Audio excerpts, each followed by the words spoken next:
Hello, darlings. Welcome back to the Artist Within podcast. I am your host, Adela Hittel, and this podcast is produced by Project Human Think, a new way to think about mental and emotional health. And we are here to have conversations about art, conversations about existing, about processing, about just being here and saying hello. Because you never know how far a conversation will go. You never know who you're going to impact, and you never know whose voice and whose sound, if you will, may be an opportunity for somebody to be able to change their perspective or shift something within them or have a spark, fuel their spark that could potentially make them change something in their life, again, to change the reality of what they want to do. We're here about inspiration, and I'm coming to you from my design studio today. It's been a navigation. We've got a big show coming up in September 19th, Runway to Resilience, Fashion and Art Fundraiser for Project Human. I'm super, super excited and super honored to be able to produce and put on something that really means a lot to me and a lot to the community, because it is the ending to our documentary. We've been working on it for the last 4 years, and it's been something that the community has decided to put their backing into me because it's kind of my story. And it's a story of figuring out where I come from, what my narrative is, whether or not I was going to be a victim or a survivor, or if I was just going to exist as a human being. But what did that mean? How did that look? And what pathways was I going to take? And you get to see that. You'll get to see that and experience that through the projects we've done. And you'll get to see behind the scenes and the building and conversations with humans we've had over the last couple of years. And that is fantastic. But what I really wanted to do was to celebrate the resilience of humanity, right? And celebrate my own resilience too, right?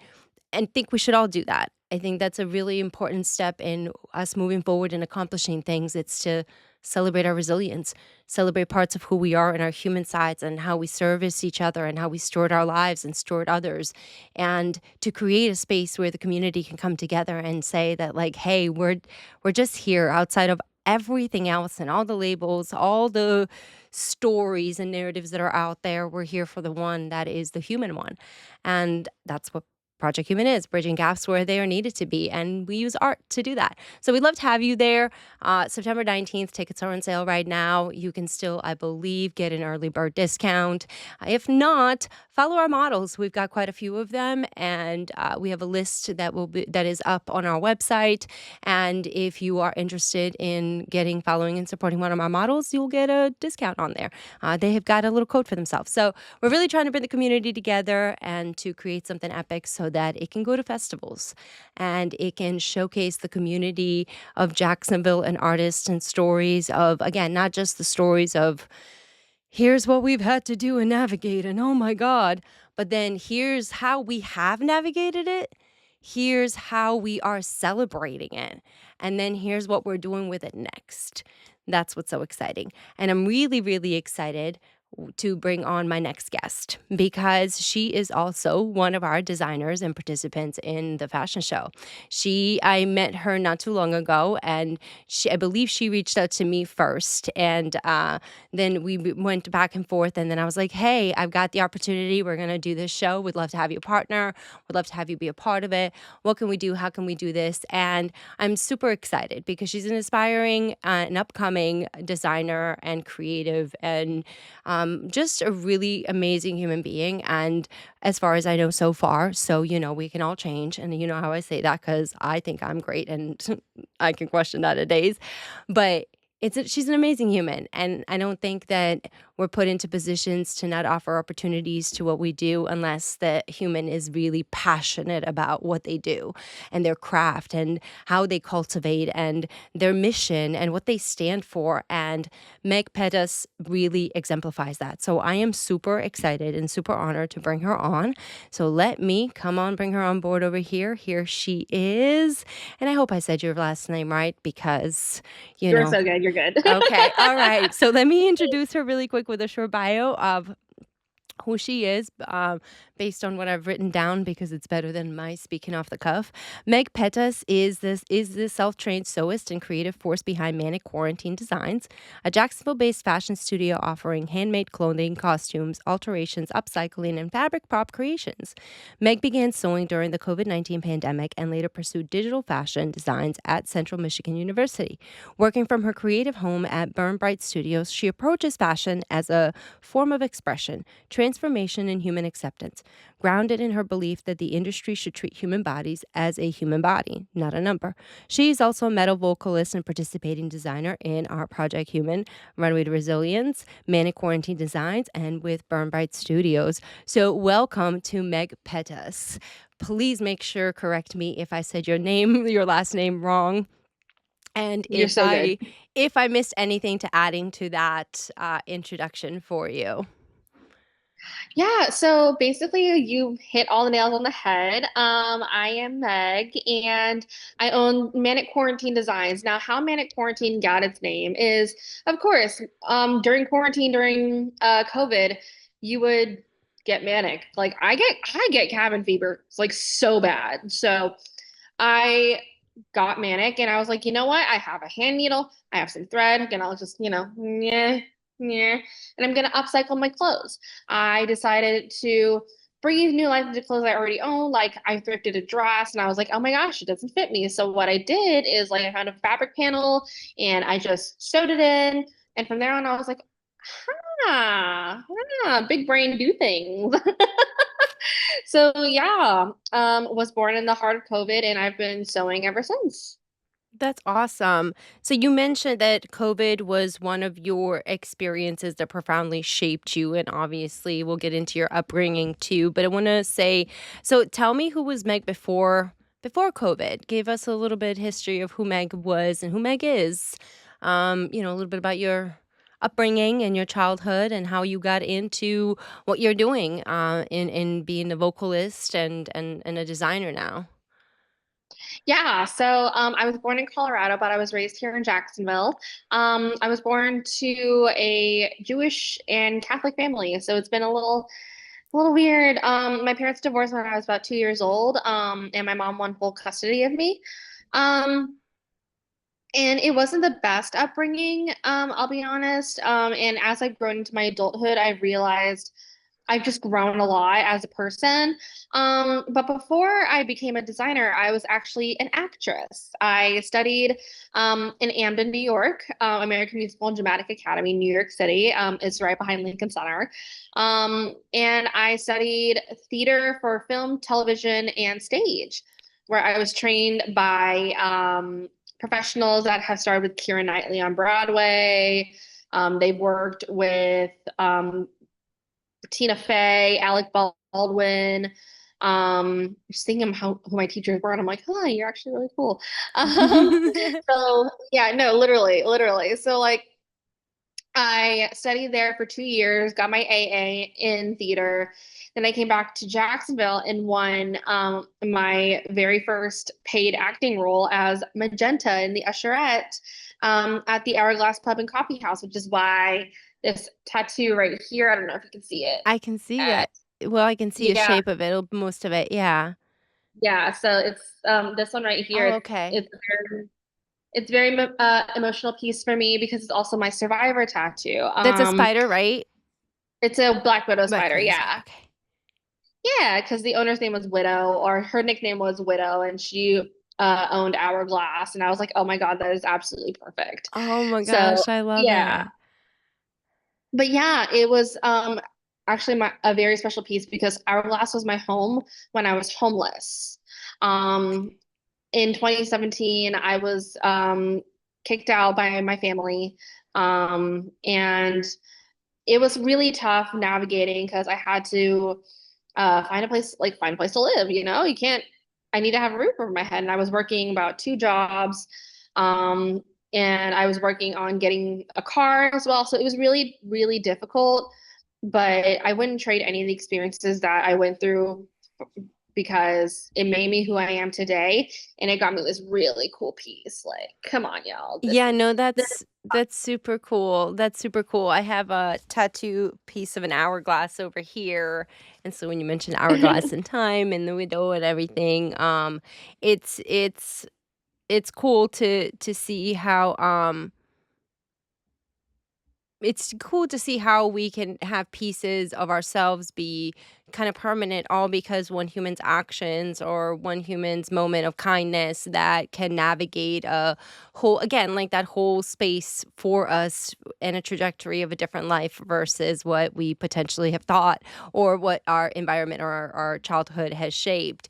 And you mentioned your upbringing. Would you mind? You said it wasn't the best. Would you mind elaborating a little bit more on y- maybe specifics on what wasn't best about it? Uh, and how you now today navigate for somebody listening, how you would navigate or how you're navigating those moments that you're coming through in this adulthood world. Yeah, so first and foremost, I do want to shout out my boyfriend because without him, I would not be the person who I am today. He is actually the one that not inspired me, but he encouraged me to get back in touch with my dad. Growing up, my mom and my grandmother were not kind of abusive, but they were abusive. I went through some verbal, mental, emotional, and physical trauma, and abuse. Um, and it wasn't until actually COVID that I reached out to my dad and I was like, hey, like, I just want to talk about things. And um, it was at the urging from my boyfriend, Doug, to be like, hey, like, talk to your dad. Like, he's your dad.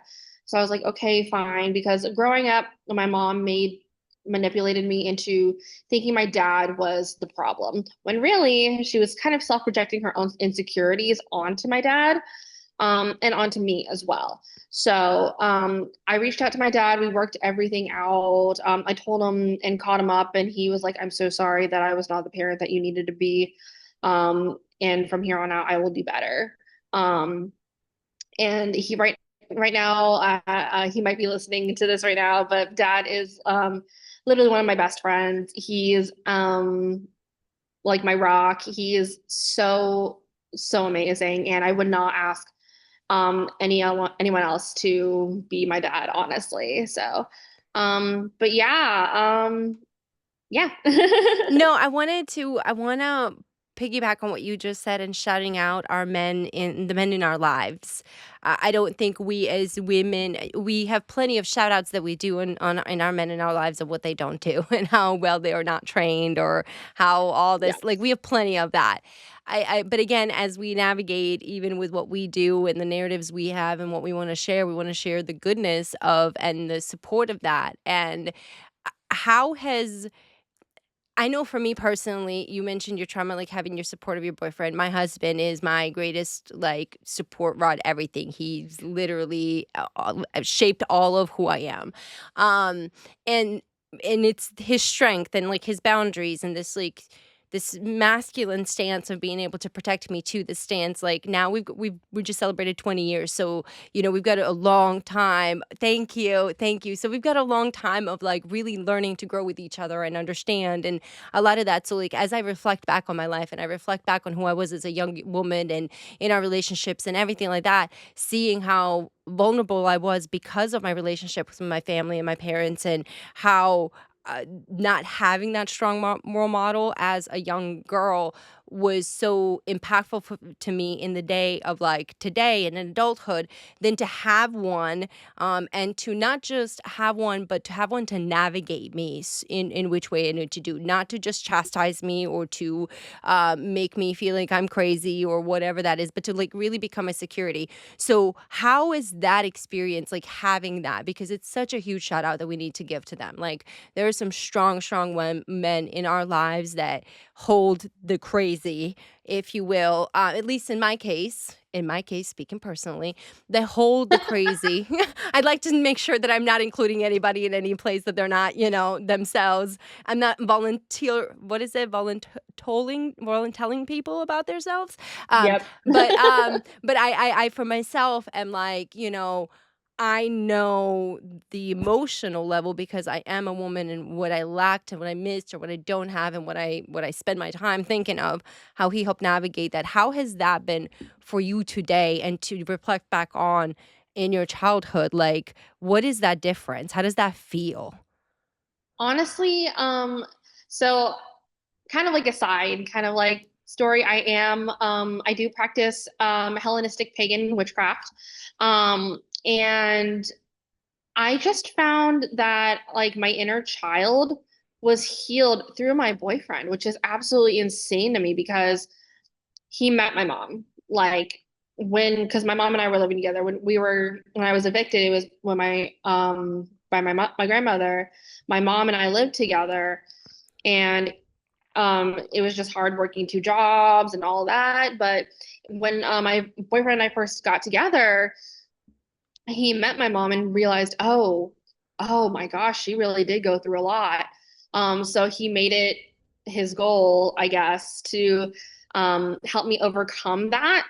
So there were certain behaviors that I had in the course of our relationship that were just so toxic, and he was like, "No, I'm going to be with you forever. This is not the way that things are going to go, and you're going to reform." And I was like, Okay. "Okay, I've never really Don't had you that love like direct." don't Yeah. you love that? Like, where they're like, when they're like, "No," and you're like, "But why?" And you already know why, because, like, you already know, like, no offense to, again, what I'm about to say, speaking from my personal, so, like, because your idea is stupid, like, no offense to us, like, or whatever it is, our behavior, our moment is No, just exactly. like, Yeah. it's just like, we're having a tantrum, and as as that inner child is having a tantrum and experiencing it in this adult world, the adult is going like, "No, don't put your hand in the socket where you're gonna hurt yourself," and you're going, "But why? But why? But why?" Yeah. And then, Yep. like, but if you really think about it, because that's how I describe in Project Human, you guys, that's how I describe our mental health, okay? Is as, and please know that there's serious levels to it, and I deal with 911 calls in that level and seriousness and all that stuff. But for the majority of us, we're having a tantrum. And that's okay to say that, I believe, because, well, it helps me then go, oh, I just need to throw myself in the bed and have a little bit of a moment to express my moment and not hold it all in, because it's been a long Mhm. day and I'm stressed and I don't understand anything. And instead of having anyone to talk to or anything else like that, I just need to "Wah!" And so Yep. to like like literally, but then to be able to do it so that it's not destructive to you, or destructive to your relationships, or to your dreams and goals and such, of all the paths that you want to take. So to have that anchor and that support to be like, no. And then, but to be the person that you like, yes, we love them, but like we like them enough to go, okay, I don't like it, Yep. but I Pretty much. like you. And so fine. Like, okay. And like, how much, like, I don't know for you, but for me personally, it's really just made my life decisions a lot easier when they're like, no. And I go, okay. Because then by hour 24, I come back to my thought process and I go, yeah, it would have been too much. I don't know why I was thinking we should get a horse when we don't even have a farm. And like, Yep. you know Basically. what I mean? Basically.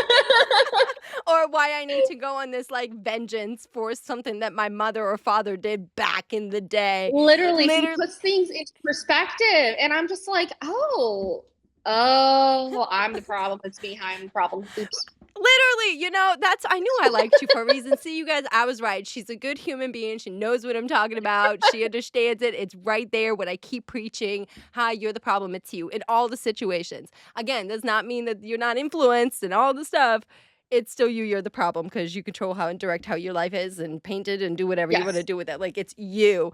No, I love that. So now do you feel like you've broken a cycle in your life that you're able to navigate a healthier relationship and other things in your life that you want to do, and potentially a marriage in the future? I don't know, I'm throwing that out there, but like where that might be for that, bigger expansion of foundation. Yeah, I have definitely like broken a cycle of just toxic um femininity, I guess, something Thank like Okay, that. Thank you. Okay, I'm sorry. I have to Yes. interrupt and Okay. preach it. Finally, Okay, like no, someone let's talk understands. about it. Let's talk about it for a second, okay? There is such thing as toxic femininity, that whole independent, Miss Independence, no offense to Beyonce and the whole Survivor and all that. We were there, we did it, put a ring on it, like the whole 9 yards. Done did all of it, okay? Been it. However, okay, I was just at a store with my husband and we were buying stuff for his work, okay? And this whole like feminine thing, and this young girl was like, my mom told me I don't need a man and blah, blah, blah, blah, blah. And I look over and she goes, wait, wait, wait, wait. No, it was hilarious because you know me, you already know me.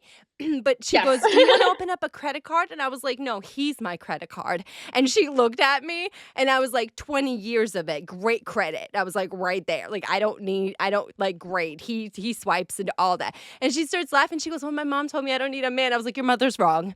And she goes, what? I was like, no offense. I didn't mean to offend you. Like, and my husband looks at me and just is like, Adela. I'm like, she's wrong. She's a millennial or an ex. Like, she comes from back in the day where we thought we had Yep. to do it all. We don't. We can be we can be a delicate flower with the one that's gonna be there to support and do all that. Like, I got a man. He can do it. Like, Yes. I don't need to go get. No, I don't take out the trash. It's just not happening. Like, no offense. Like, no. Like, I'm not. No. Mm-mm. Like, Yep. Nope. but not. I'm okay with not being able to be so all independent. Like that. Yes. Oh my God. Yes.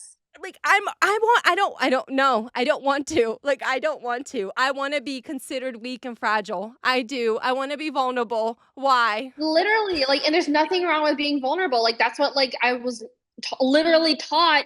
That's what my degree is vulnerability on stage. And I'm just like, literally, all my professors would say, it was like, be vulnerable, be vulnerable. And I'm like, and for the longest time, I did not know what they were saying. And then it didn't hit me until like I reached adulthood. I was like, shit.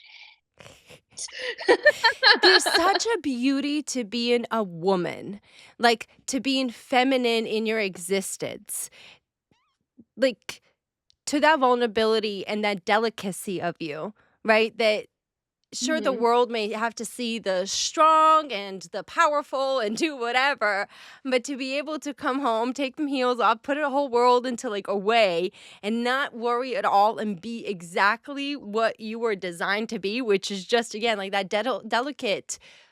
I call it the delicate flower because we really are. And to be treasured and to feel loved and to be supported, even in our crazy ideas or moments. And then to be like, okay, Oh, got literally. you. Literally, right? Tell me, so tell me what your, like, what your whole thoughts are. Cause I just rambled on about the talk because I've not had anybody that's like, oh, toxic femininity, where I'm like, yes. Tell me your thoughts on that whole, like, how did you get out of that? What was your turning point in that mind? Like, what were you like? Oh shoot, like like I know he put it into perspective, but what was like a moment for you yourself where you're like, this whole false narrative of I can do this whole womanhood by myself is kind of like what? I honestly, it was definitely COVID. I'm not gonna lie, like it was definitely COVID. Like that's why like Manic Quarantines means so much to me because it shaped me into who I am as a person today, and it helped me unlearn all the untoxic behaviors, and it's it's just an indescribable feeling because I was raised on that toxic femininity, and now looking back on it as an adult, I'm just like, there's no way. There's absolutely no way because we're not Superwoman. We don't have a golden lasso or anything. We don't have a crown that we can just yeet, you know what I mean? So I'm just like, and honestly, the Barbie movie, I've seen it 3 times. I honestly, it exists for a reason, and that's the reason to call out toxic femininity, to preach equality in all aspects of life. And that's why it's a cinematic masterpiece. Just saying. Well, I've not seen Barbie movie. I don't watch that many, but I the idea again of a woman not being able to take that role on as a feminine, delicate piece where she needs more sleep and she needs a little more attention and she needs a little more food and she needs a little more care. Like, she does need it. Like, I if I'm going to compare myself to a car, I'd like to compare myself to an old classic that you take care of real well, like that way too, because she's a delicacy. So it's like, let me be that too, especially in a relationship where men and young men too want to do that. We as women don't give them the opportunities. I don't open my own door either. Like my husband Yeah. opens all my doors. I don't. Again, I look at him and I'm like, he carries my purse. Like I'm Yep. like, hold this. Yep. Like he takes care of me, and the fact that I think that we let them do that to a level where it's not like, "Oh my god, what's somebody gonna think?" We just let them, and they enjoy knowing that they can carry our bag for us, and we can be oblivious wherever we walk. Literally, literally. Like, hell, Doug carries the groceries, and I'm like, "Do you want me to?" He's like, "I got it." I was like, "Okay, Yeah, like, cool." "Okay." You know what I mean? Like, "Okay, cool, thanks. Hey, hon, I need you to do this for me." "Okay, got you, thanks." "Okay, great. Awesome, thank you." Like, again, we as women have to step up that idea, step out of the idea that we are here's the thing, we can do anything, just not everything at Literally. once. Just not everything Yes. at once. And we also can't do it alone. Not only like we have a Project Human and what you build with Manic Quarantine Designs and with what we're doing with Runway to Resilience and the documentary and all that, none of that was done alone. So Yep. what part of that is independent? You know what I mean? Like what part of that is independent? It took a village to create. Literally, literally. A whole village. So it takes a village to create you through conversations, through everything. Well, you answered my question on what changed what part of it was a good identity changer and in there. So your brand openly acknowledges the relationship between creativity, mania, and mental health. How have you learned to honor your creativity that can emerge during the intense emotional seasons? Let's call them our intense emotional tantrums, because it just Mhm. let's normalize the conversation of when we have a spastic moment. And also like caring for your whole being. How are you learning that? How are you learn to honor that?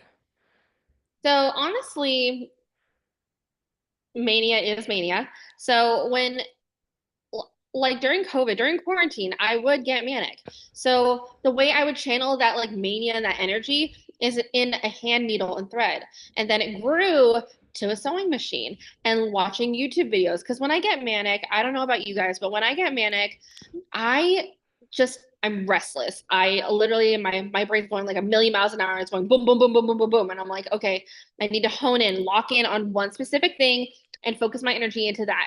So I would pour all of my energy into learning how to sew on a sewing machine, learning how to draft patterns, learning how to drape on a mannequin. Like it was all of that. And I found myself afterwards like, okay, I'm tired now, but I feel better. Yep. I didn't hurt anybody, I didn't hurt myself, I didn't do anything negative. I used that opportunity to grow myself and develop myself because it was honestly my first gut instinct. Like I have learned in my almost 30 years of living um, that your gut is never going to lead you astray. And that's a hard lesson that I actually learned while I was living in New York City. Because I'd be like, oh, my gut's saying this one thing, but I'm doing the other thing. And I was learned that actions had consequences. So therefore, I learned, okay, yeah, my gut's never gonna like lead me astray. So I wouldn't trade that for the world. And honestly, thank God for Mania. So Thank it thank God for it. it literally taught me how to sew. So part of what most people I'm getting more and more open about my own mental health issues personally. Why I started this whole organization is because I've got my own issues, like deep ones. But Yeah. talking about them still really is navigating exactly the right way to say what I want to say, because when I speak, sometimes I speak in ways that may not make sense or that may be misconstrued. So I have to really watch my words. And the reason is because one, I have two languages that run through my head, but two, because I speak what I feel. Like I just say what it is and how it feels and where it's at. And my intention is never negative, but again, things come off that way. So I've learned to pause in that moment in that. But in in 2015 to 2018, I was living in a full blown manic episode, like a 5-year manic episode. And what that consisted of for me was hypermania, and then a deep manic episode, meaning my hypermania would take me with, when people go call me and say, "You've got so much energy." That's why. That's why. And it would take me where I would be awake for 3, 4, 5 days and no, like, sleep at all, and no food really, like, because I'm like, "Oh, I can run." I get, like, this whole hyper, like, no need to, like, it's cool. Barely drinking water. It just literally, and then I go, "How am I gonna focus this?" I used to focus it on hurting myself because I couldn't stand to live with my own existence for that long, or to be alone, like, to be that wide awake in that space with myself. So it used to be self-directed. And as I navigated through art or through sewing, like yourself, I learned to navigate in something else. So I would literally construct, like, paint a whole house in 24 hours, and my husband would go to work, come back, then like in 12 hours, and go open the door, walk in, walk out, walk in, walk out, and go, "Am I in the right place?" Like, literally questioning his whole reality because I had got hit into that. But then when my manic, like my deep mania would hit, and for me, it was such a low depressive state that it triggered my amnesia, and it triggered my dissociation from my reality, from myself, from my family, from my actions, consequences, and I literally had no control over my own actions, my own thoughts. I wasn't here. And N that's where bipolar will come in. That's where Yeah. schizophrenia can be triggered. That's where a lot of doctors wanted to diagnose me with it, and rightfully so for a lot of parts of my, now that I know and I'm educated and have that experience of understanding what it all means in the phases. But I also knew deep down I wasn't crazy, if that makes any sense. I No, yeah. wasn't crazy. And the idea of not being crazy, even though there's explanations to why you are the way that you are or what situations are and all of that, and then you might find a diagnosis and can be put on medication and can regulate, like, that still takes away your autonomy of your own decisions and who you are. And I was really, COVID forced me to sit with myself, like you too, and redirect, relearn everything about my existence. And Yep. now how I honor, like you said too, is boundaries, right? Like how we honor with spaces and places of who we are, and our trigger points, if you will, and these tantrums, when they come on, we don't look at them. And again, I call them tantrums, you guys. These are emotional outbursts or moments of you can't handle, like, they're more serious than the thing. It just makes it a lot easier. I have a dark past. Dark humor is my way of coping with life. So, but tantrums. So when I need to throw a tantrum, depending on, like, the depth, meaning if I'm gonna be storming through the house and slamming stuff, or if I have enough control to throw myself on the bed or to go and, stand on my vibrator and shake. Not vibrate, the vibration plate, the vibration plate, the vibration plate, the vibration plate, the vibration plate, the vibration plate, the vibration plate, the vibration plate. Adela. Hence why I'm not allowed to speak on my own. Okay? Right there. Right there. Proof of what I just said. I'm not allowed to do. Use my mouth in speaking. Anyway, shut up. So, anywho, I'm going back to this. We're just going to go now that your brand acknowledges. And now we're going to go back to Burn Bright Studios, because why not Yes. burn bright with embarrassment as we carry on with a positive conversation. So it positively impacted you, for you. What does that space mean for you, that you have your own space and that you get to create and are surrounded by artists? And tell us about Burn Bright Studios. Yeah, so Burn Bright Studios is a collective of, it's like a collective of just artists, and anyone that wants to come and create, they're more than welcome to. And I first started in a bigger studio here at Burn Bright, but financial and like life just got in the way, so I had to give it up.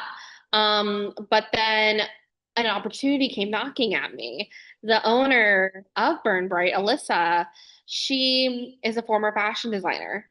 So she's like, I'm going to return the grace that I was given to you, and I'm going to work something out with you, and you're going to have a studio here because I really want to see you succeed.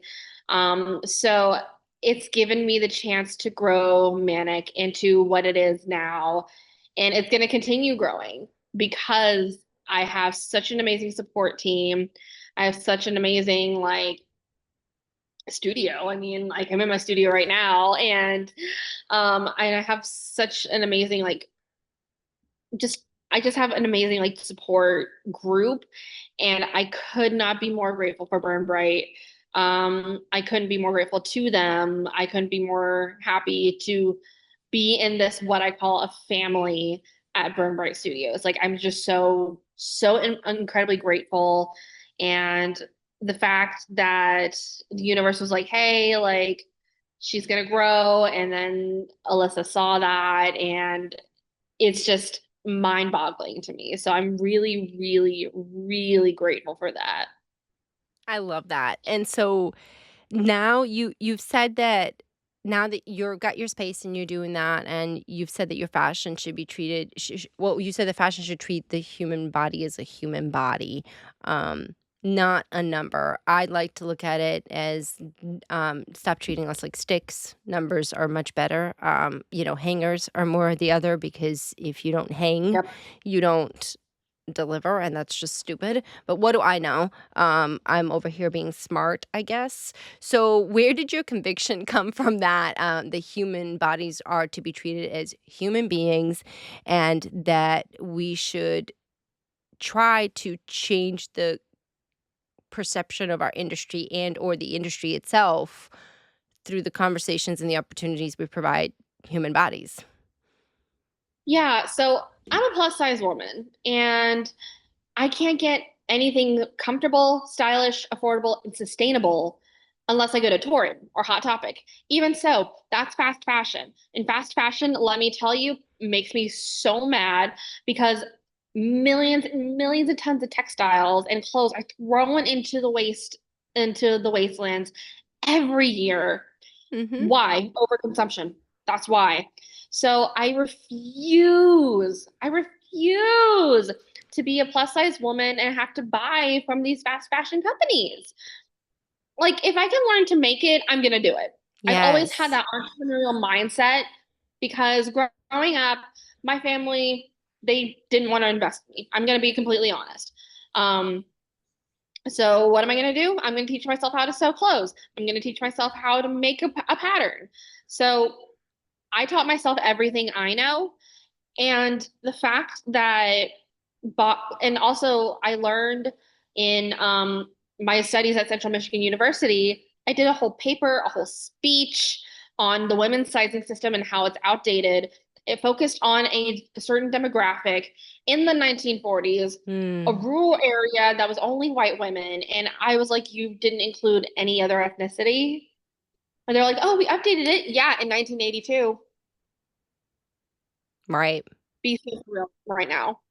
And then So And that's the same yeah, thing I was gonna say, and that's the same thing with our size charts and everything else. You can go to one store and be a size, 10, go to another store and be a size 16, and then you're like, "What the hell?" And not know that it has nothing to do with you, but the way the industry shapes and molds these standard sizes, because they're fast fashion and they can print, copy, paste, and cut real fast so they can get it out yeah, into production, right? So when you go to these places, they'll all say that. And when we're talking about being more sustainable and working with our hands and creating something that's lasting, that is where we're both in right now and what we're both doing in our own way as designers. And that brings me to asking you about your work now coming into Runway to Resilience.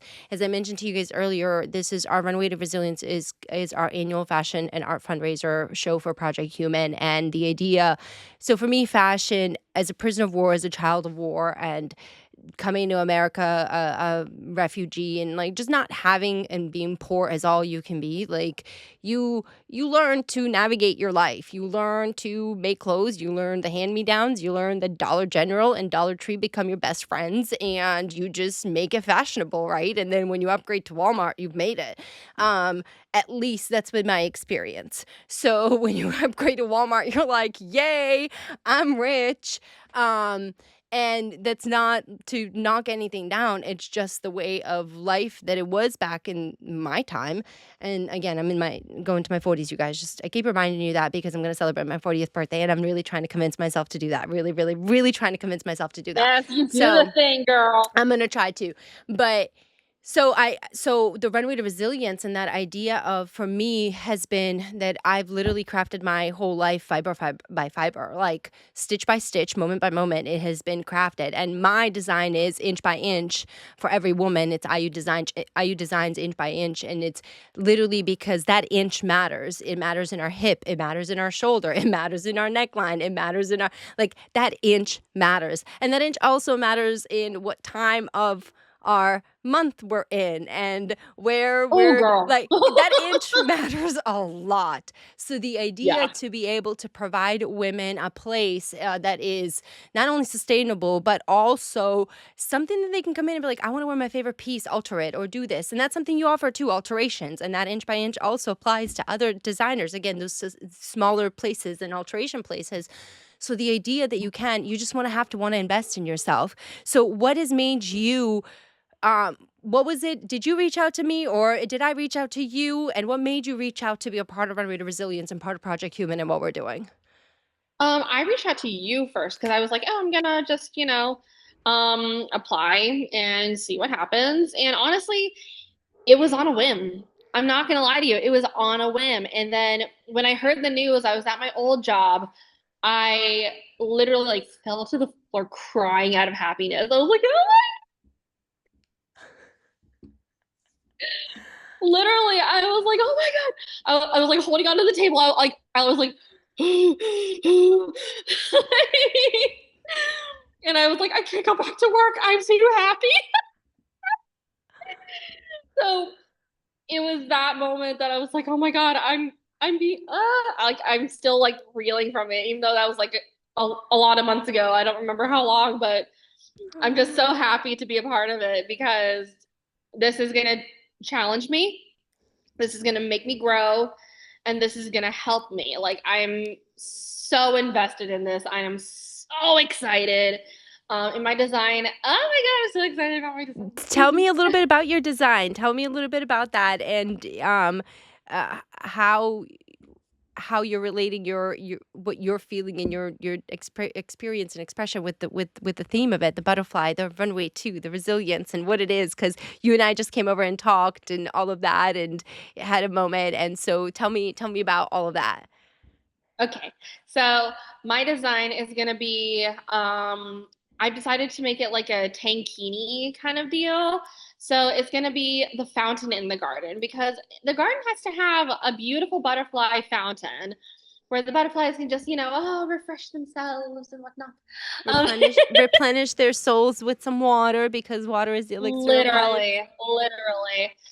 So I decided that it's going to have like this another thing about me, I love to thrift fabrics because again, millions of textiles. I thrifted the pant part of it because I'm like making it like a bikini pant bodysuit kind of deal. And the legs are going to be made out of this like mesh, like not mesh, this like tulle curtain that I found, is the beautiful like light blue curtain, and I'm going to like either pleat it or I'm going to gather it. We'll see. I'm probably going to pleat it and like steam it so I can have that ripply effect. Yeah. And the base is going to be this beautiful like gray splattered like spandex, and then she's gonna have like these like blue and like light blue like sleeves that you kind of can see from like right here. It's gonna look exactly like that. She's gonna have that. Um, and just like little bits of like, moss that like fell onto the statue and just stayed there, but it's still sparkly and it's gonna be ripply. Oh, I'm so excited. So so tell me what it's been a couple months and you've been in the back end of this and you're coming new to the organization and to what we do and how I run things and all that other stuff. What has your experience been like so far? What do you think of what we do and what we offer? And again, as everybody knows, we're literally community built. Everything that either we donate or we do or we exchange or we provide, it's because the community has either donated to my stash here so I can donate and pay forward, or in what we've built. So which is amazing. And then to have you part of that community, what have you learned so far? What has been a takeaway from you for you from us? Oh, honestly, it's giving myself grace because I'm a Capricorn, I'm a perfectionist, I'm a workaholic. I need to take a moment, step back, relax, and just breathe. I don't give myself a lot of opportunity to rest a lot. I'm always like, go, go, go, go, go, go, go. And I'm like, wait, you gotta slow, slow, slow, girl. Because how are you gonna complete that one task when you're burnt out? Yep. So I am learning that day by day. I'm taking everything one day at a time. Yes. And it's honestly made me a lot happier. I'm not gonna lie to you. Like it's made like my serotonin levels a lot higher than they have been. Like, yeah. That makes me happy because again, what we do is, yes, we have a show and we're building and everybody that's part of it and there's things to do and you have to sew and call and do all that. So it's hectic in a sense in the meetings and everything like that too. But as we mentioned that Project Human is a human first organization, and when we mean human first, we really, really mean human first, meaning that no matter what stage or space you're in, we're like, no, dude, say yes to you first. Like, say yes to you, because that's what we're here for. If you don't function, if you don't have that, if you don't have the space and capacity for yourself, how can you then add anyone else to you? Like your foundation can't hold it because you can't even hold who you are and what you have. And you're so Mhm. great. So it's like, why would you toss yourself aside to hold someone else who, no offense, you don't even know if they're that great? So it's like, why? And that's just me again. No offense. If you're offended, that's on you. But it is what it is. So, but why? Why create that? That doesn't mean that you don't have space for it or that you don't show up like you are with this and challenging yourself with this and in there. And for me, I've been designing for a long time now, and I've been doing a lot of stuff on silence because long-term planner. I am the, Megamind, the movie Megamind. I'm so the blue guy yeah, Love that's that like movie. I'm Megamind. Like I am. Like I think I'm the evil one and like but my brain's so big and like that's me. That's me. That's so planning always to fail but succeeding somehow. um and it's been a great journey on there, and I'm glad that you said that your mental health has improved, or and that you yourself are healthier because you're giving yourself grace. Because for me personally, and we've had other conversations too, I'm a follower of Christ, and for me, grace and peace and the love that we can share to human beings, no matter where they're at or where, again, that label of whatever anyone else or whatever they think, but just embracing the human and going like, you deserve grace no matter where you're at. Like, pause for a second, take a breather. Do you need a second on this? Oh, how can I help you? What can we do? How can I serve you? And I hope that again has been the good experience of that, and will continue with that too, in there. I want to ask you, when your piece comes down the runway, what do you hope people will feel, or when it stands there and people get to observe it, what do you hope people get from it? Honestly, whenever I see my piece going down the runway, I imagine my friends and family just going like, "Oh my god, she made that and she made it. Oh my god." Like just being awestruck, and that's basically why I do what I do. That's my motivator, is just to make others happy. I'm an entertainer at heart. That's why I have a degree in acting. She's like, But theater, darlings, yeah, theater, theater, exactly. theater, The theater. another theater. But yeah. What how has art and you've had a good amount of years to experience that and kind of share your process and attitude on how art has been a source and resource for you in maybe some of your worst moments in your life, because it may have given you the opportunity to express, like you said, sewing. What would have happened if you didn't have or didn't get to create? Honestly, if I didn't get to create, I could sing because I'm actually a self-trained vocalist of 10 years. And I found just like belting or even metal screaming, because I can do that too. Um, even doing a mixture of both was so cathartic. I found not just art, but music. But I mean, you could categorize music as art Oh, it because, is. Oh, it is. It's like, all literally, any so the way I categorize art is when the human being can use its hands, body, move, like their whole being to express and to create something tangible that others can like participate in, or even yourself. Just so like when someone can create a piece of music, or, you know, I always like to go back, and you guys hear me all the time, the dishes. People washing dishes is art, okay? When I can walk into that kitchen and those dishes, and that is like, mwah, art, masterpiece, darling, okay? So, and again, trivial to that, but it is. And also, I might need some vocal lessons. I've been in my own car going, la, la, la, la, la, la, la. Not the best. So, I got but you. I got you.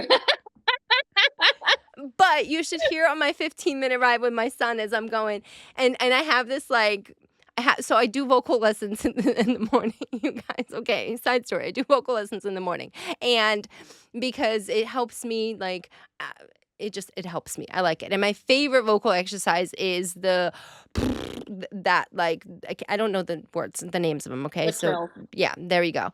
Favorite exercise, and so you will, like, constantly, I'll just like, no matter where. And so Yep. constantly. And so in the mornings, I'll turn on, and I have this guy that I listen to, and I really like his soothing voice because I think he's British, but I don't know. But he's got some kind of an accent. I don't know. He could be Indian too, but I don't want to offend. So, um, and so like I don't know. He's got a beautiful accent, and so it makes me so when he says, "And now on to the next one," and you're like, "And to the next one," and then he says it a couple times and starts singing. You're like, "Da da da da da," and I'm like, "Oh, I'm so wrong. I can't. I'm so like," and it's great. And my son just goes like this. He looks that over, picks his phone up, takes his earbuds, and goes,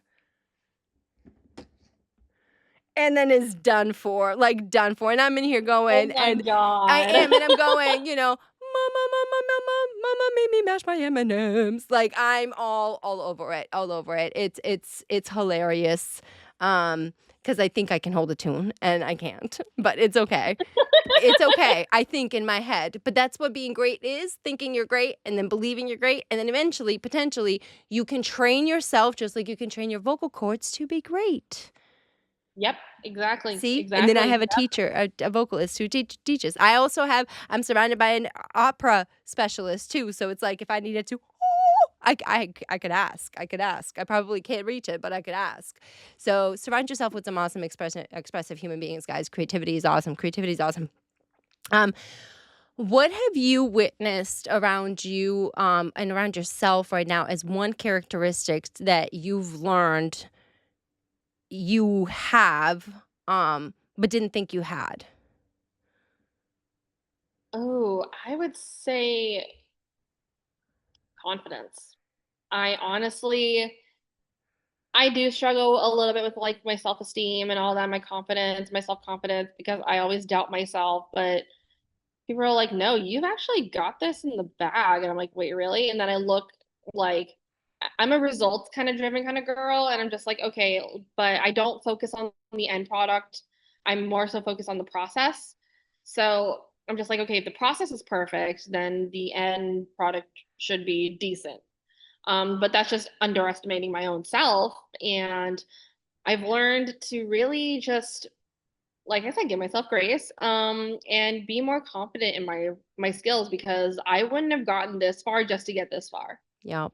So Yep. It I, yeah. If you could say one thing to your younger self, your 22-year-old self, what would it be? Don't focus on the small stuff. Literally let it go. Let it go. What's your quote of life for you? Oh God. There is something that I was told when I was younger. People will not remember you by what you said, but by how you made them feel. Yep. So I always, always, always, always, always, always want to have a positive interaction with anyone. And it doesn't matter, like, I just want them to be happy because life is too dang short to match your socks. Yes. Oh my God. You know what? I love how y'all help me come up with these episode titles, and that is yours right now. Life is too dang short to match your socks. Like the story of resilience and fashion and manic. I'm sure I'll come up with a better title, but I love that. Like you need to have that as a quote. Like you need to have that. Like that needs to be somewhere as you're like do a whole thing about it. That's great. I love that because I've never heard that. um, you always hear life's too short, so make men do all these things, and it's like to match socks. And somebody who absolutely despised laundry and had to learn how to love it as an art form so that I could actually do it and follow through with it. Matching socks became one of my favorite games to play.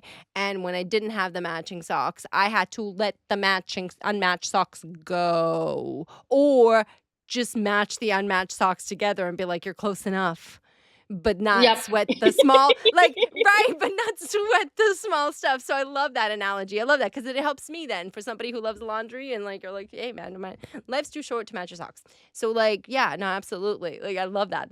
That's great. That was great. That was awesome. I love that. Like, what do you leave somebody off with? Life's too short to match your socks. And you're like, you know what? You're right. It is. You know what? You're right.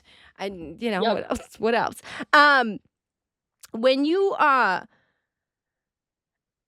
stopped having seeing everything as an expectation or having expectations of yourself or other people, and then started noticing your survival patterns and all like the noise around you and started creating this artist of who you are, do you how did that how has that process been for you, like, right? Because you've had to then put boundaries up and create, say no to people, and even create a commitment contract with yourself. I have one, guys. We'll be doing an episode on that. Like I'm not nice to myself, but I have a commitment contract, and like, but it's all because of the growth of yourself, and then again giving yourself grace.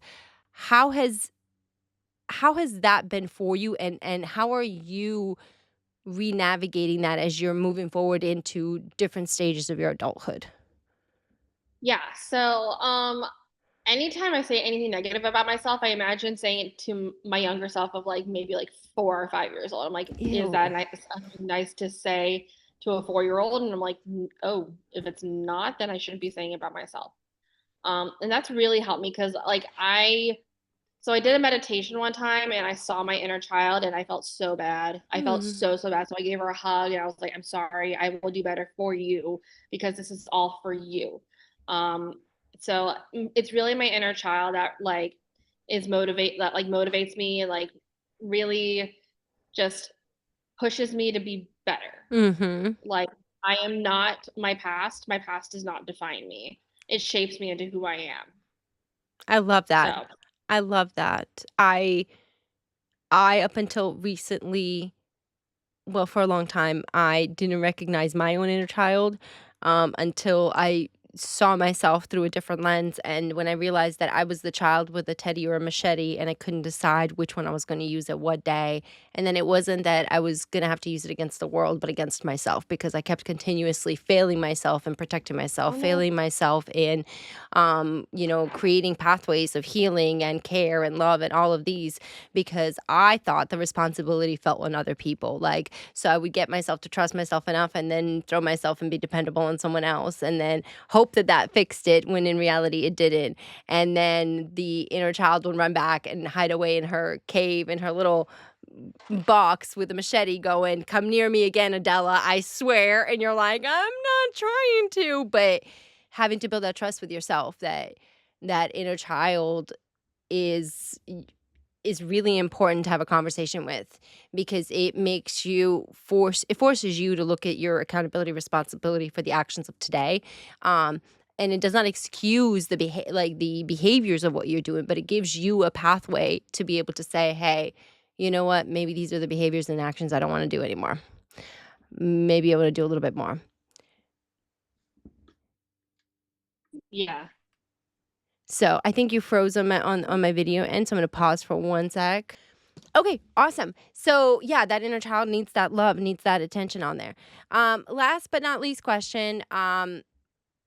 The artist within me is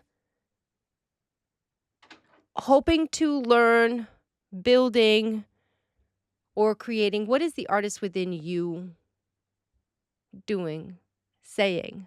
What is the artist within me is blank.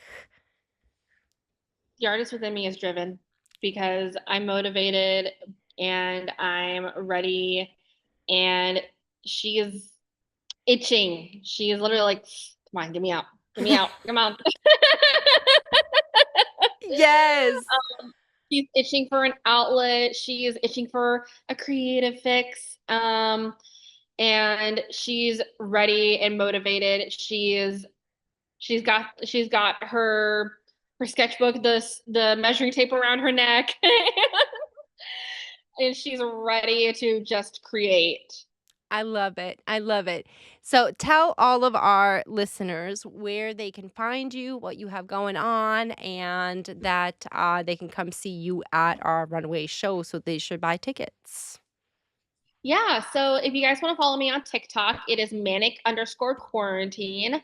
And it's the same on Instagram. I don't have a Facebook page yet, but I'm working on it. I'm going to be better about it, manifesting that for myself right now. But you can find me on TikTok, Instagram, and I have a link tree. It's just Manic Quarantine. So yeah, you guys check me out, and I would love to get manic with you. I love it. I love it.